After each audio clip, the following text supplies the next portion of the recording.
Good afternoon, everybody. Welcome to Safari TV here at Djuma Game Reserve. My name is Mark, and Tara is with me on camera this afternoon. Sipiwe and Kaz in final control, and we're heading out on a PM drive. We're going to have a bit of a sedate drive this afternoon, quietly driving around. Still quite hot, believe it or not, though we're going into winter and our evening temperatures are very cold. At the moment it's very, very pleasant. I put some longs on because I know we're going to be out till after dark, but for now we could have done with some short pants. And we're down on the western edge of our open area, looking at our local herd of impala. They just spread out quite nicely and grazing, and we're going to leave them be for the time being, maybe come back and have a look at them later. As I say, being so spread out, it's a clear indication that there's not too much around at the moment. They're not threatened by anything.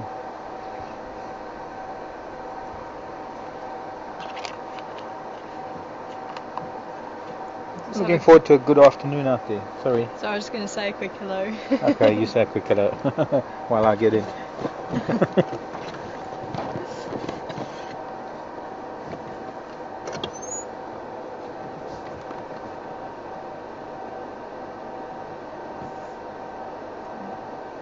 You were going to say hello. I did, I said a quick hello. Oh, is that it? Hi everybody. Okay.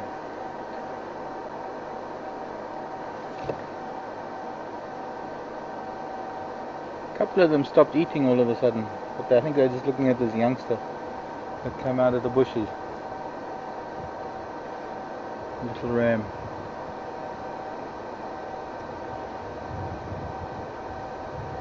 What exactly is it? I think they came from behind us, eh? I'm looking at that young male. As I said, that they all look pretty peaceful and spread out. A couple of them are can see, go a little bit to the left of that one, Tara. You can see that one female, the female on the left over there, very interested in something. Look at that pose of hers.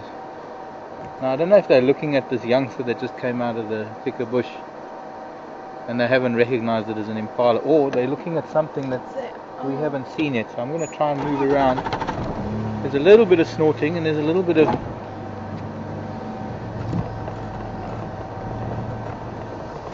definitely looking interested in something. I'm sure that first snort came from the back of us, hey? No, I couldn't hear that. What I need to do is get behind these impala so that I can use their ears in the direction that they're pointing in, and try and see over their heads to see what it is that they're looking at.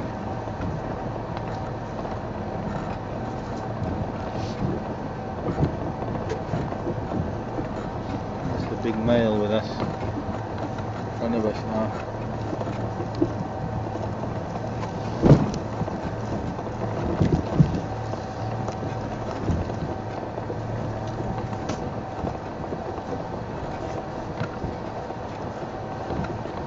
They've lost interest. I think it was that young ram, that youngster that was coming out of the bush, and because it was walking and all I could see was through this fallen combretum. Maybe one of them gave the alarm because they saw me on foot. Maybe. Next to the vehicle.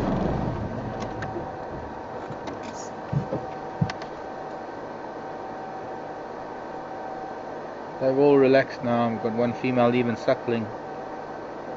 I think that little one's a bit too old to be suckling. I wonder if there's any milk left 6 months down the line.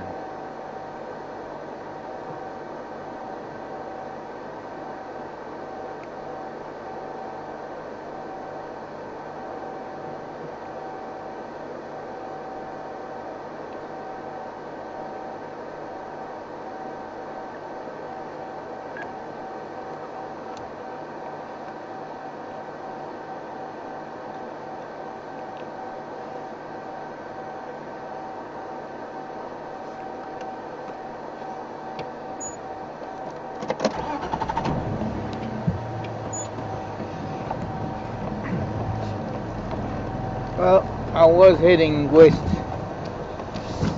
down the southern end, southwestern end of the open area. I think we'll continue to do that. Stick with the game plan this afternoon.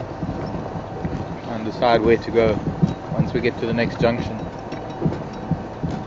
Hello children.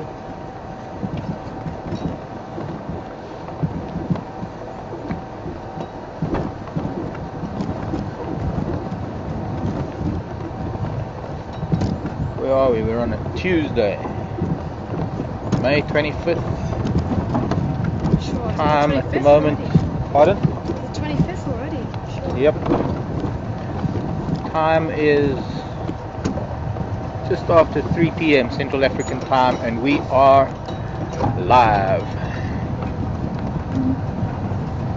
I'd imagine we are about, I think maybe 2 p.m. just after 2 p.m. Greenwich GMT.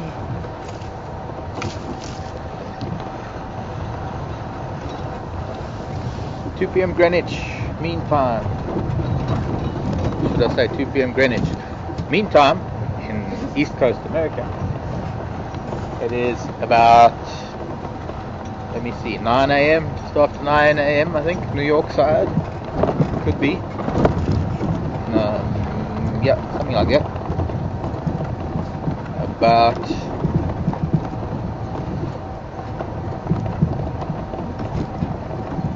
the 8 a.m. in the Midwest. Everybody's waking up. Good morning. Morning, everybody. If you're watching from way in the west. I don't know how you can remember all that. I always get myself confused.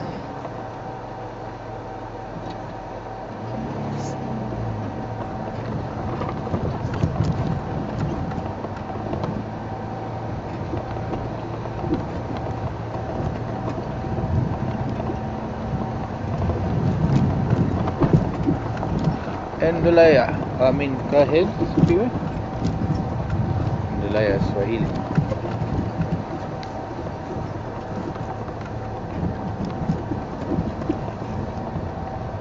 Okay.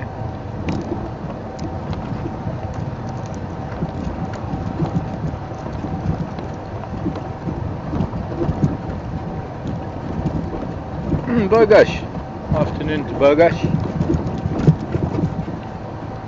Bogash wants to see some colourful birds and cats at the big farm, which we have only 2 cats in the big farm, but certainly going to try any of the cats this afternoon. We're always out there looking for cats. And moment though, cats are likely to be sleeping in pretty thick shade, so there's a good chance they'll be flat on their sides, and even in open grassland like this it can be difficult to see cats when they're sleeping.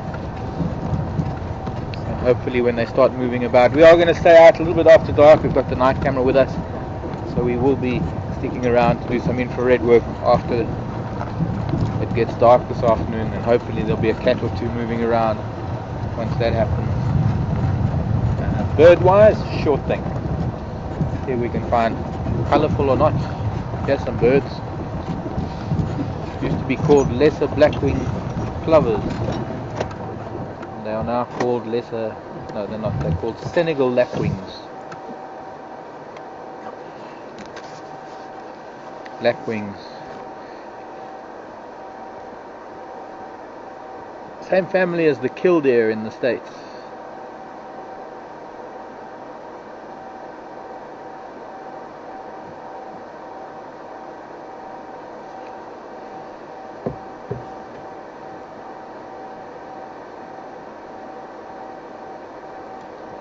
I think we should start doing a bit of a bird when it gets quiet, these warm wintry afternoons when there's not much moving around. We see how many birds we can see, and each drive we see if we can beat that number. I'm up for that. Pardon? I'm up for that. Okay. I'm sure there'll be a few birders that are up for it. We try not to do too much of the birds. I know it might be a bit boring for some, but somebody can keep a list for us.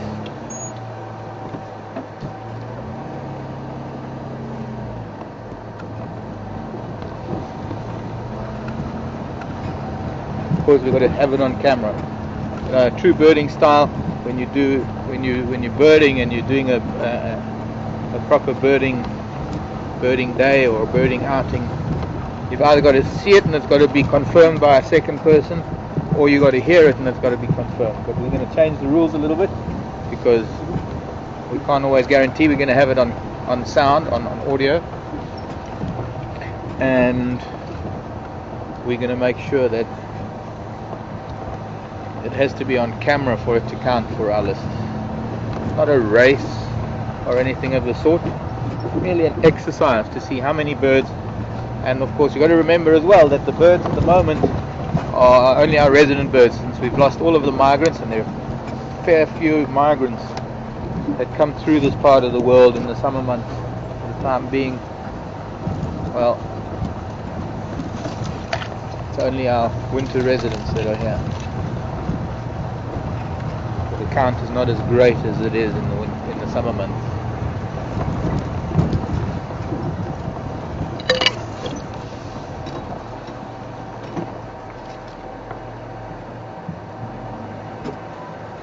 Interesting. Look at this. This must have been taken off of the tree by a bird. Can you see this? Try and actually, it needs to be more that side so that you can see it better in the sun. Now you're making me work. Doesn't work too easy. Okay, what it is, it's a cocoon from a moth. I'm not too sure which species of moth it is. I'm trying to hold it still. I'm trying to. My arm's getting tired. It's hard to see. If I try and turn it backwards, you can see this is the inside. The larva has hatched already. It's actually very difficult to see in this light. But what I wanted to show you, the most important thing that I wanted to show you was, if you look at the bark of this marula tree next to me, look at the different colors and different textures of this bark. Let me just take my earpiece out a second. Maybe if you can follow my hand, Clara. You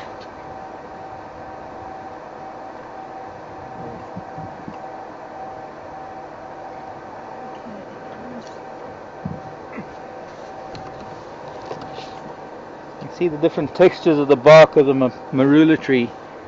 How this. Is it possible to point to it again? Yeah, let me catch my breath. Show man. Okay.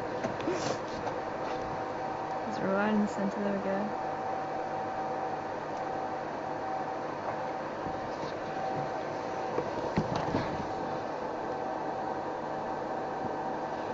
The caterpillar spins this, it's almost like a flat cocoon, although it is bulging so that the pupa of the moth can pupate inside it. The cocoon itself, instead of being round, very much like a lot of the cocoons that are made by moths and butterflies, the silk is actually flattened so that it blends in with all the bark of the marula tree. But it was hanging on this acacia because a bird must have pulled it off. And if there's any bird that can do that, or that knows how to do that, and that can see these things, it's a hornbill. I've seen them able to pull things off of trees, cocoons, bagworms, all sorts of things, and actually get inside there to get the larva. Of course, it could have been a shrike, it could have been a number of different birds.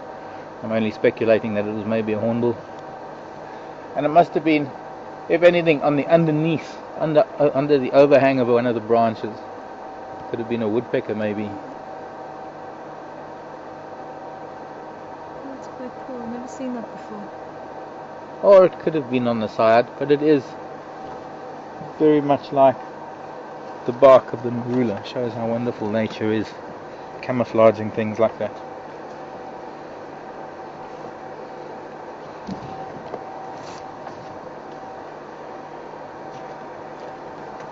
And despite the camouflage, it was still found.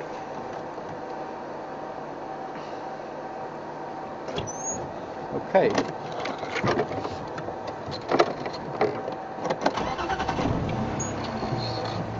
Interesting. Quite remarkable. Go ahead, Speedway.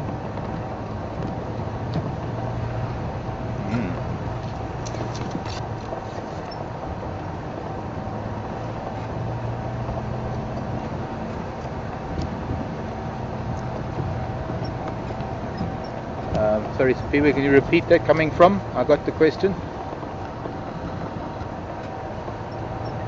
Okay. Okay. Grant. Very interesting question. Grant is asking about the Pell's fishing owl. Hello, squirrel. Squirrel in the road. You think I could find a squirrel for the Rangers race? Not Yeah. a chance.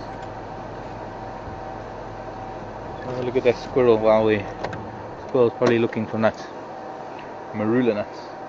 Grant wants to know about Pell's fishing owl, why they're so rare and are they endangered, and how many times have I seen one?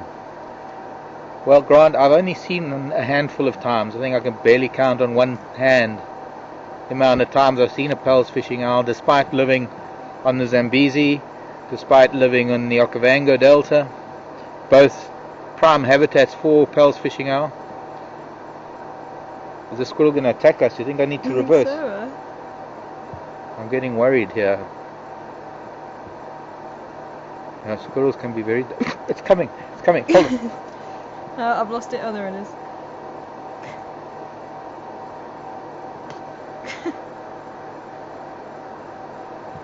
Cheeky little fellow, eh? Oh, he wants to learn about Pell's fishing owls. That's what it is. That's why it's coming closer. Hello, squirrel.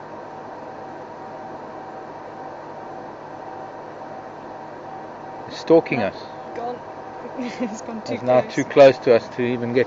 Excuse me, child. Yeah, I'm going to have to move back before we get attacked by a squirrel. Yeah. Chew the tires up.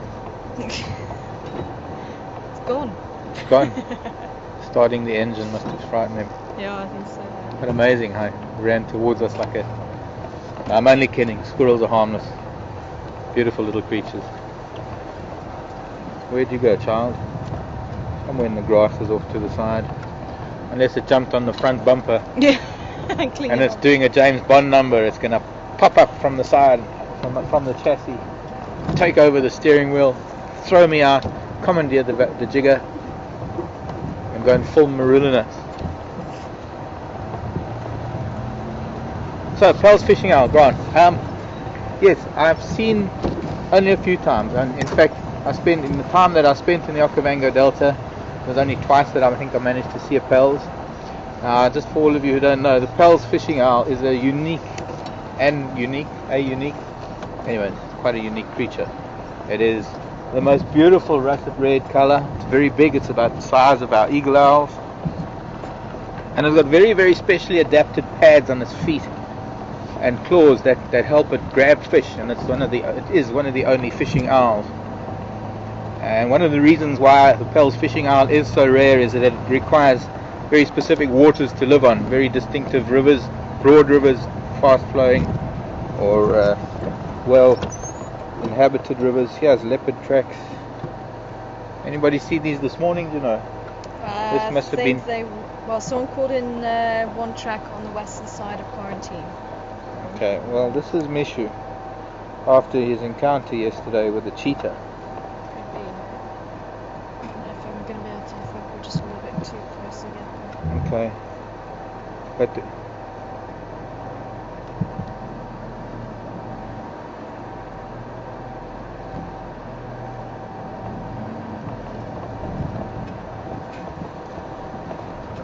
okay, will do. Thanks, Sapiwe. I'm just looking at leopard tracks. I think I'm actually going to turn around. Well, we'll come back towards Gallagher Shortcut. Unless this was yesterday still. Because last night they had... One of the boys here at Gallagher Shortcut, so it could have been that. I'll wait till the drives come out. But somebody must have driven Zoe's Road this afternoon. Anyways, just getting back to Pell's fishing owl. No, this is on top of vehicle tracks, this leopard. It's from this morning. Because they hunt fish in some of the backwaters and and they require very large trees, some of the large sycamore figs, big jackalberries, big kigalias that you find along the riparian edges as part of the riparian ecosystem, the riverine ecosystem. There are very few rivers that are in South Africa, for that matter, that are viable habitats for Pell's fishing owl. I know up in the Olifants River, Janine, who's one of our viewers, Janine has Pels fishing owls at her place along the Olifants River. There have been records up there. I think there have been isolated records of Pels on the Sabi River, but it's very, very, very rare along the Sabi River. And then further south of that, of course, there aren't any rivers that can house them, that are suitable for them. And then from the Olifants River going up north, maybe on the Limpopo River, which is in the northern part of South Africa, and then of course going much further north into the northwest into the Okavango Delta, and then further north into the Zambezi River Delta, or rather Zambezi River Valley. And I spent some time on the Zambezi, and funnily enough didn't see a single Pels. I did find feathers, and somewhere amongst my feather collection I've got some Pels fishing owl feathers. Pels owl fishing feathers. Pels fishing owl feathers. You know what I mean. I guess you could say they're endangered. They're not hunted for anything. I think they're just limited to their habitat. So I think they're only endangered, or they're only scarce by sheer virtue of their habitat limitations, and with their habitat decreasing continually. Humans using riverbanks as farming areas, cutting down trees, of course that's diminishing their numbers. In all the years that I lived up on the Rufiji River in southern Tanzania, never had any signs of Pels fishing owl up there. Giraffe tracks also going the other way.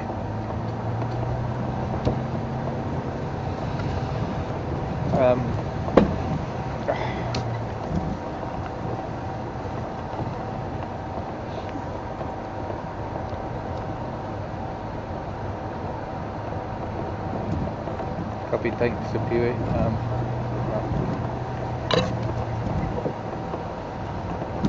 And then just a reminder for new viewers, my name is Mark.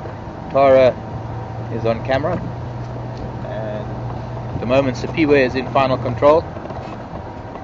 And questions and comments, anything you want me to talk about, you can send that to final control at safari.tv, and I'll answer it live here from the Sabi Sand Game Reserve. Now, the Sabi Sand Game Reserve is part of the Greater Kruger National Park, so we're in a very, very large area in the northeastern part of South Africa.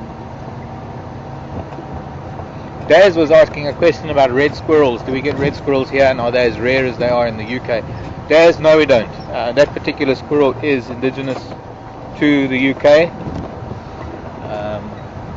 The grey squirrel that you have in the UK that is decimating the populations of the red squirrels is the same grey squirrel that has been brought to South Africa. Now the red squirrel was never brought here. The grey squirrel, only in Cape Town, funny enough. The grey squirrel has become quite prolific around Cape Town. You can see it in gardens and parks all over the place. People find them quite endearing. Of course they can be quite a nuisance since they are an alien species. We do get indigenous red squirrels. They're nothing like your red squirrels in the UK. Not here in South Africa though. They are endemic to Eastern Africa, and they are red. They are very, very red, also known as sun squirrels. I've never seen a red squirrel in South Africa, and I only twice saw red squirrel in Tanzania on walks in very remote regions.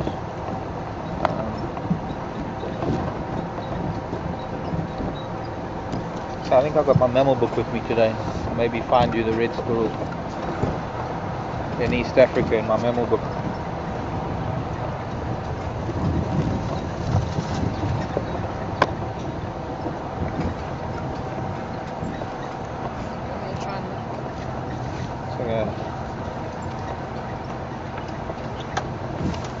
Lagomorphs, yeah, the squirridae. Yeah, some of the red sun squirrels.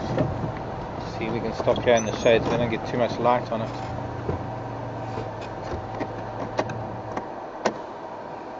Some of these are also called mountain squirrels. All of these are from sort of Central and East Africa.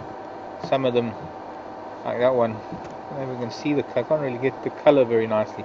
That's one of the very red ones. How close can you get on that, Tara? I'm going to see if I can get a bit closer. Doesn't seem to be coming through. No, as red as it is in the book. And then again, even in the book, it's not coming. It doesn't quite show it as red as it is in nature. Okay, what other? Let's see, where else are the other sun squirrels? Yeah, some of the sun squirrels. The red-legged sun squirrel. They've all got little banded tails. Very pretty little children. There we go. Here's one of the other. Let's see how they call the palm squirrel. Common names are very, very misleading sometimes because they can be colloquial names. And just in case you're wondering, we do get flying squirrels in Africa. Nothing down here in southern Africa, mostly in central West Africa. And they're also called anomalures, or flying squirrels. Anyways, we could go through the book and do a virtual game drive through the book with all sorts of animals that we won't get here. Just goes to show how vast Africa is. Although we get certain animals that are distributed throughout what we call sub-Saharan Africa, because obviously a lot of them don't go into the Sahara and then north up into Algiers and Algeria and on the Mediterranean.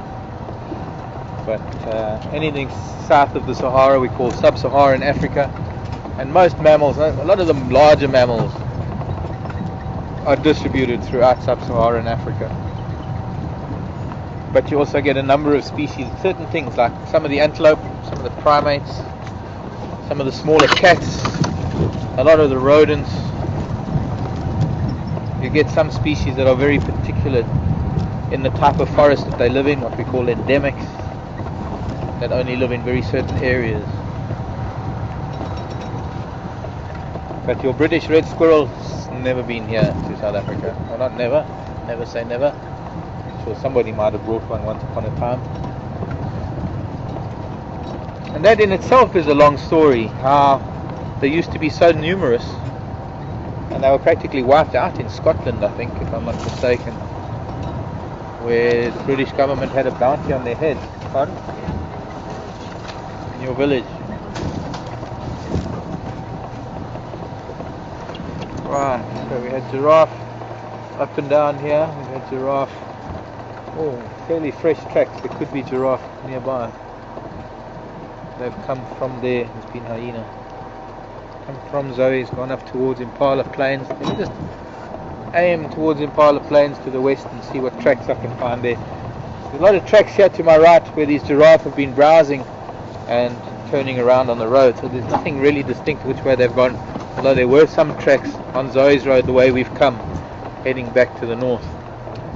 Let's just see if there are any tracks heading to the west towards Impala Plains. I'm going to go too far, there's no need for that. Yes, there are. Or maybe there is a need for it. Let's go and see if these giraffe. These look fairly fresh, these tracks. And now they've gone. So they moved through the bush, maybe came out, turned around, came out on Zoe's road.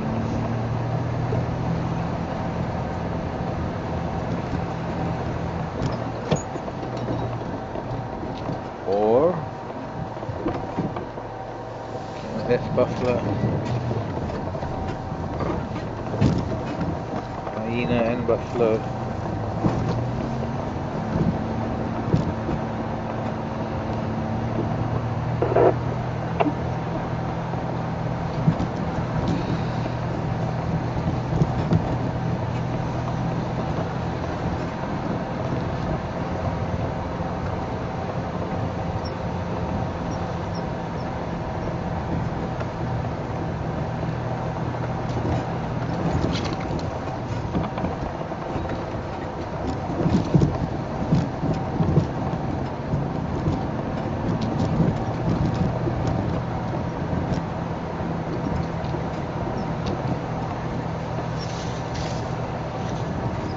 No more tracks here.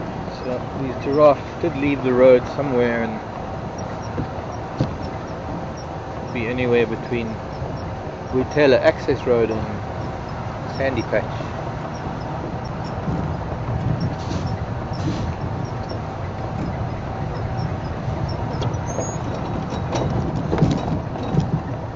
Just have a quick look on Impala Plains, if there's anything there.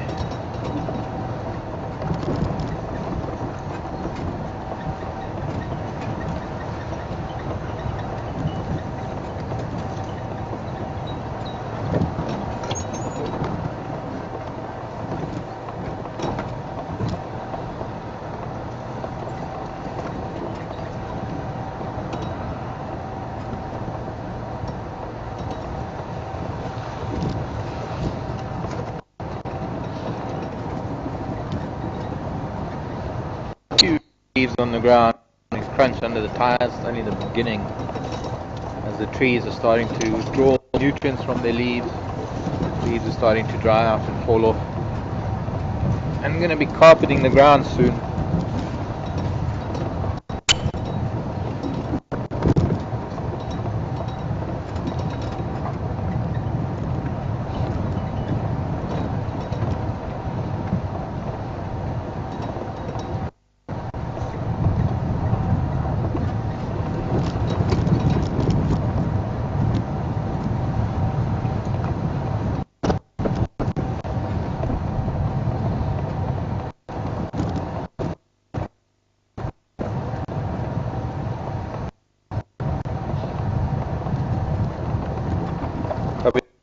Around. Pretty bird on the right. See if we can see if it'll stay there. Only we got that.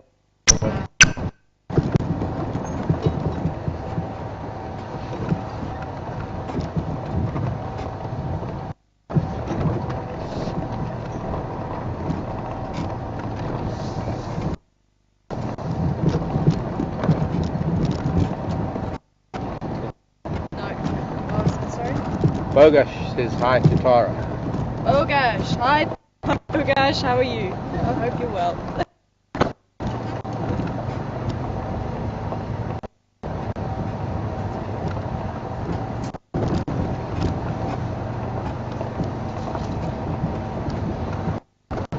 Signal back again. Oh. I'm doing it.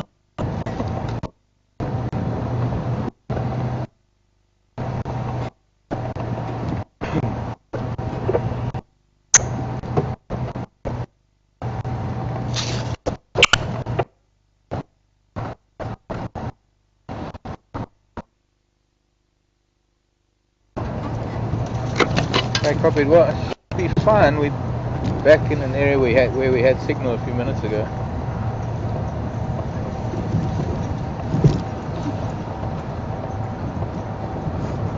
In case you didn't hear me, hi to Bogash. Hope you're doing well. Great to see or to hear that you're on board Jigger this afternoon.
We'll head towards Philomen's Dip on Rebecca's Road.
Oh, the moon's coming up. Must be about a day away from full.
Okay.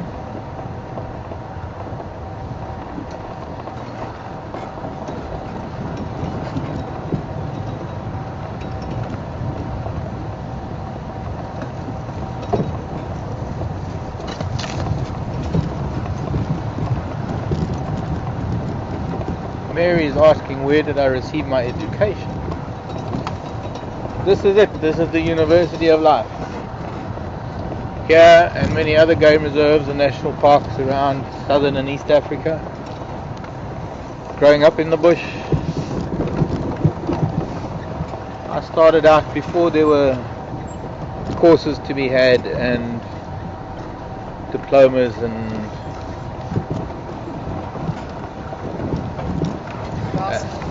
pardon? And Pagasa levels, yeah. When I started out, there weren't any training institutions to teach people about this. You either had it in you or you didn't.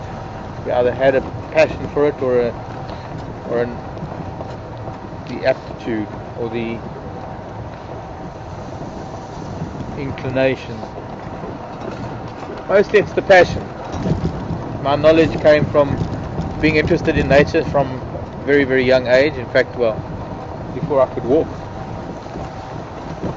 And I guess an interest is putting it mildly. It was a passion. It was an obsessive passion for most of my life. Still is, very much so.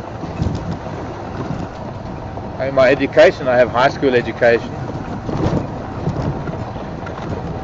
I had my nose in diving books and nature books when I was doing my 12th grade of high school. I'd sit in a maths class and have a scuba diving magazine in front of my maths book. Needless to say, I didn't do very well in math. I passed.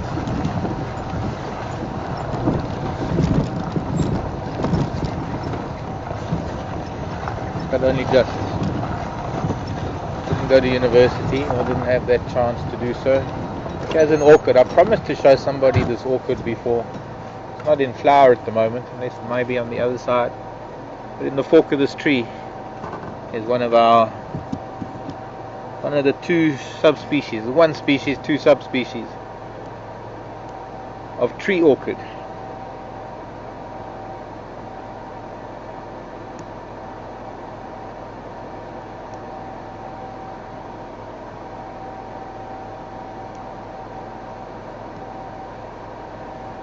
And Celia gigantea. And this is the smaller of the two.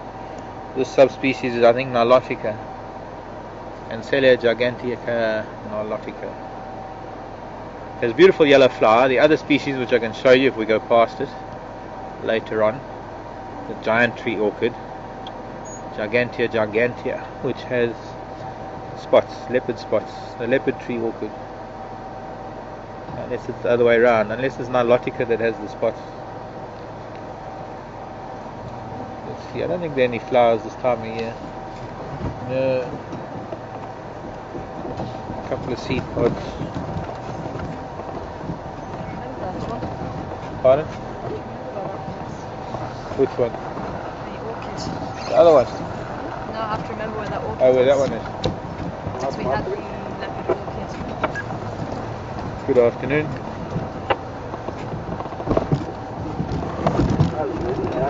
There are something there. We will want the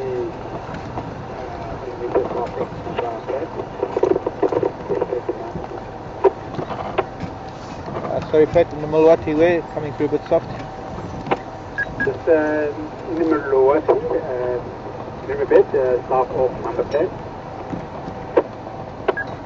Excellent. Okay. Thank you very much. Lovely. What is that that's so red in there? I have to use my binoculars. There's a tree. Could be just going red from the autumn colours. Look at that. Sure.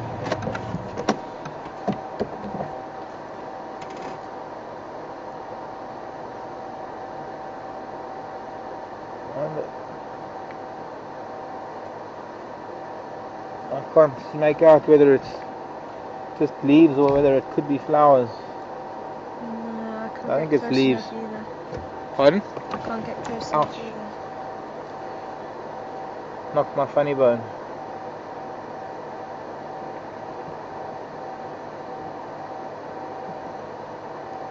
Sorry. Beautiful colour though. Might be worth taking a closer look one of these days. There's a bit of a track that goes in there, but it's a very rough road. Yeah, I don't know if you guys are picking up the colour or not. Pardon? I don't know if it's picking up the colour too much or not. I think a little bit of it. Yeah. Sort of tinged with red at the top and the side, the western side. Now the tambuti starts turning that colour, so it could be because it's on the edge of the drainage line. It could be a big tambuti in the drainage line. We're going to start seeing some of the tambutis starting to turn that colour soon. So if I see any doing so, I'll certainly stop and point it out to you, even if it's only a leaf or two. That's something we maybe need to come and have a look a little closer at. Maybe one day we'll follow a leopard past it or something.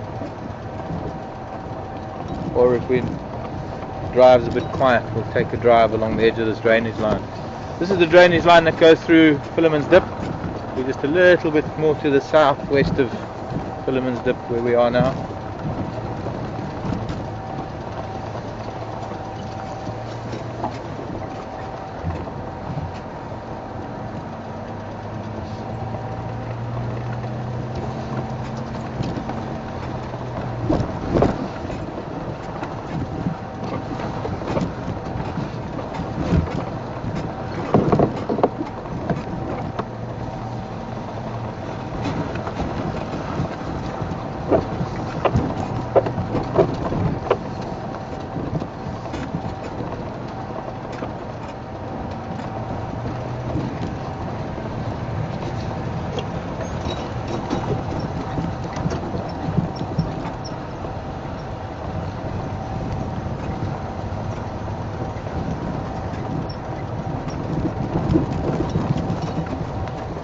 Now coming out onto Philemon's cut line.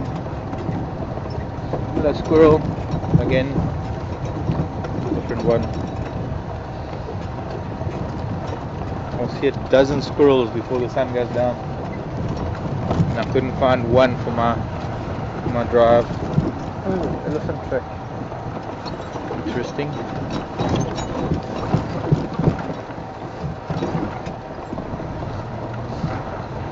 Okay.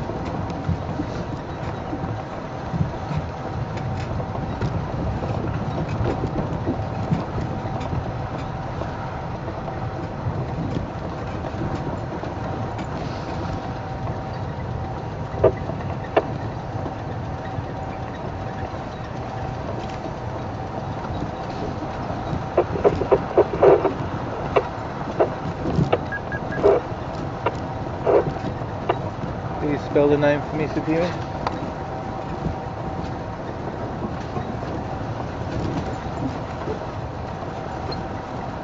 Thank you very much.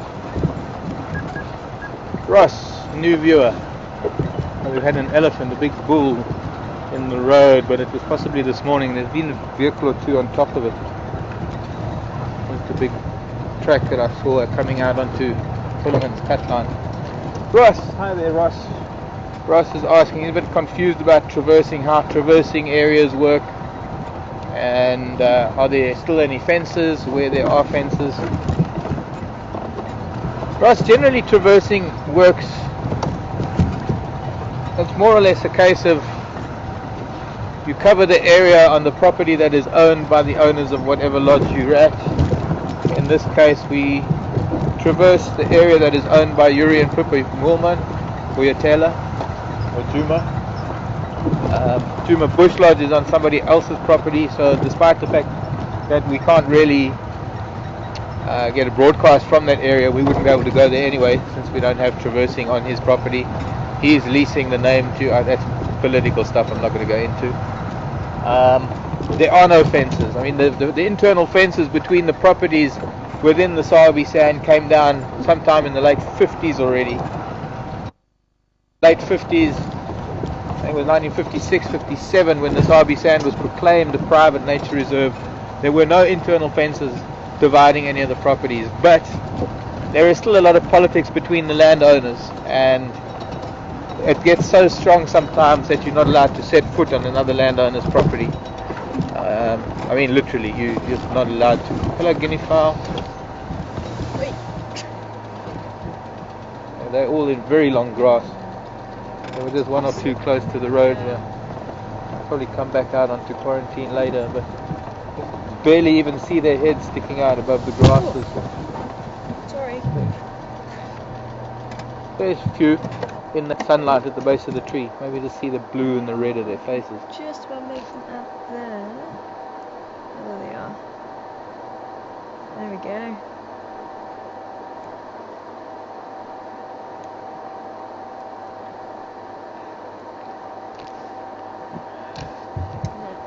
Anyways, in those days and for several decades, there was still a fence between the Sabi Sand and the Kruger National Park, and the guinea fowl are gone, and so are we.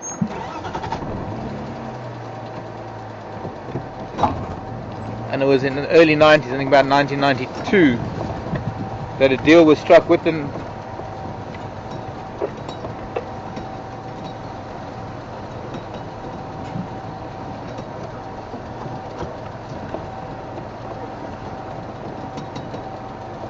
Sorry, I'm not copying you at all, Sophia.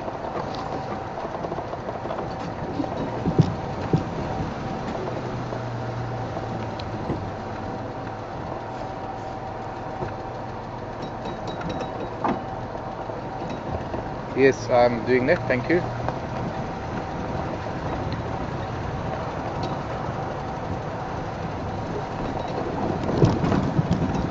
Anyways, in the early 90s it was decided to incorporate the Sabi Sand into the Kruger National Park,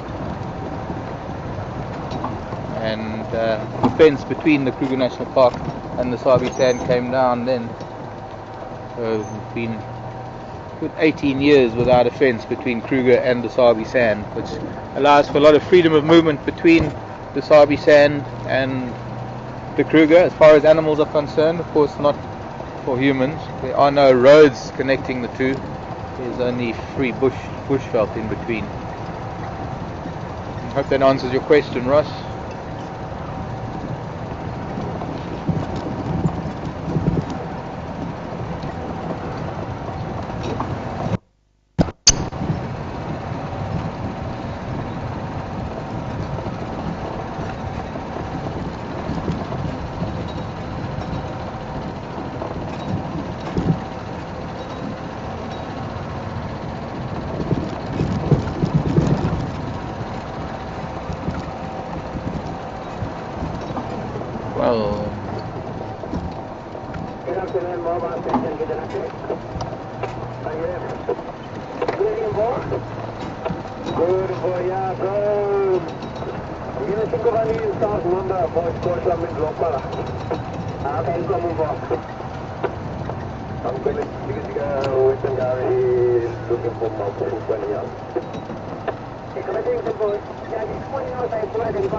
From coming.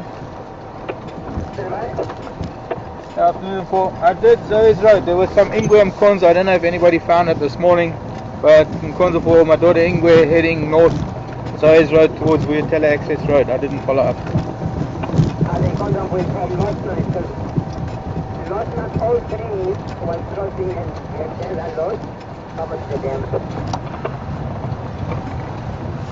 Okay, copied.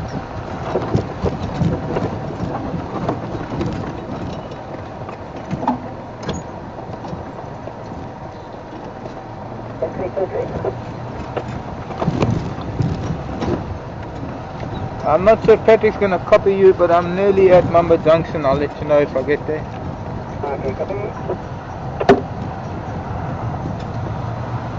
Also tracks of a big male elephant here. I heard there's a small breeding herd of elephant near Mamba Road in the Mulwati River. So we're going to go and have a look there. And it seems to be a big bull heading in that direction as well.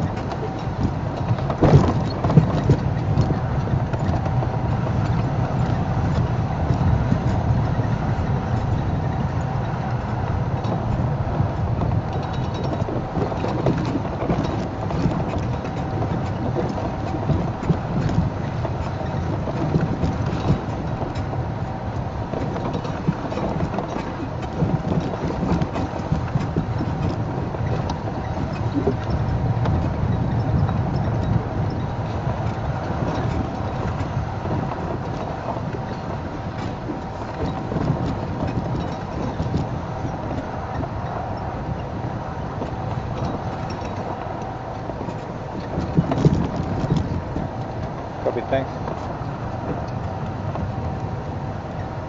Alan's asking a question about habitat management, ostensibly, saying that in the UK there's the Forestry Commission that looks after national forests or natural lands. What is the equivalent here, and who looks after the bushveld where we are here? Well, being a private reserve, Alan, it is to some degree up to the landowners to maintain optimum quality of the bushveld and ensure that there's a good fire regime, ensure that no wildfires come in untimely, water point maintenance, road maintenance, erosion control, control of alien species, control of aggressive invading species, that sort of thing. I'm just going to pause there because I want to just have a look for these elephants. We might have to come back to the story a little bit later. I'm just going to be looking for these elephants now. I'm hoping we're going to get a signal down here in the riverbed, if they are in the riverbed.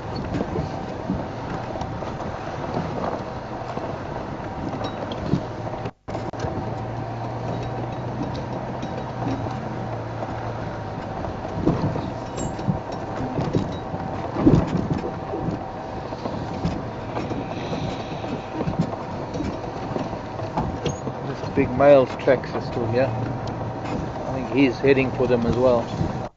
Big elephant bull. What is making a noise behind?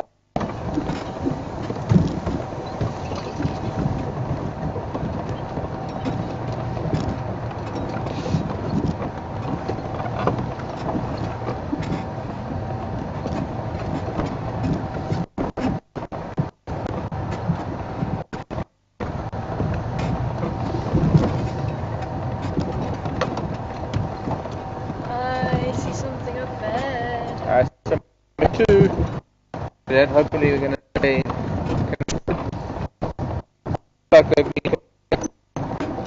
I'll just get something there. Maybe I'll be able to get the picture okay. I'm not copying you at all. I'm not copying you at all.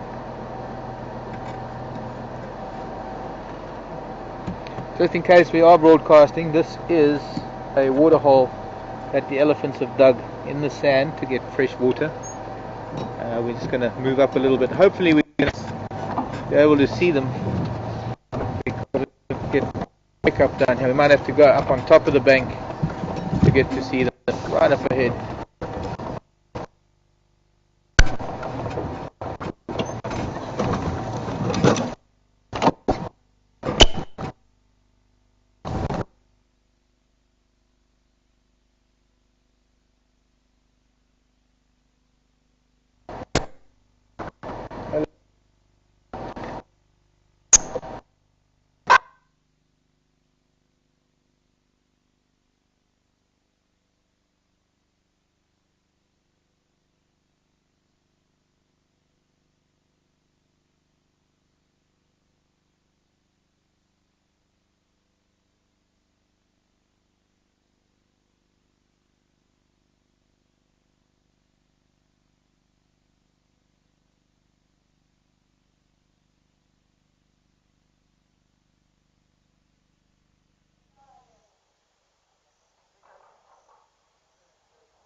Hi everyone, it's Kaz in Final Control here.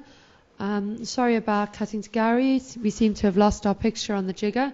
We're doing our best to get back, but I think we're in a very bad signal area. As soon as I have our picture back, I will cut back to the jigger and those elephants, fingers crossed. Thank you.